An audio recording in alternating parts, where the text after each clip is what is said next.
Sheela films में आपका स्वागत है।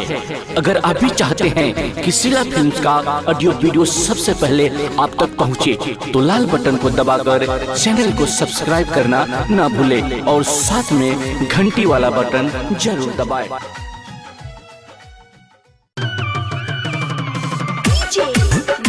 एगो सरियो न लाया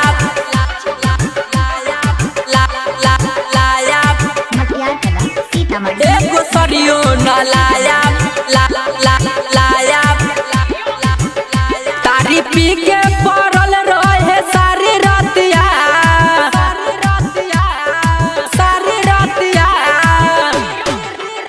तारी पी के पड़ल रहे सारी रतिया।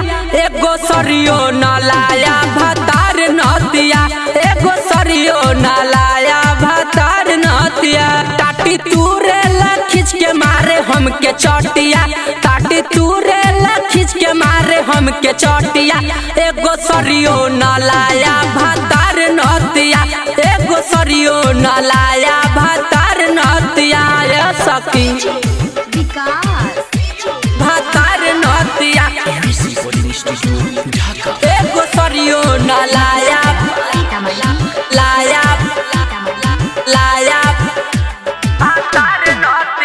ऐसे निक रहे सखी नहीं हर में मजा लूटत रही गाँव शहर में।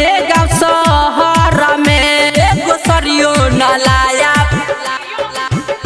ऐसे निक रहे सखी नहीं हर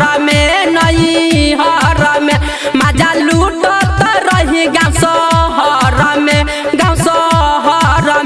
तारी पी के तारी पी के ओइले बचार कटिया।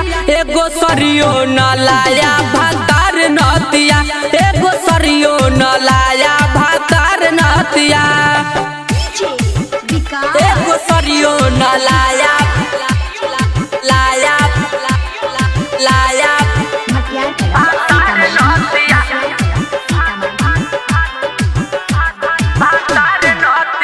धीरज कितना मानेला जाना न के राजा अगला गोरौआ तारी खाना के। एगो सरियो न लाया राहुल कितना मानेला जाना न के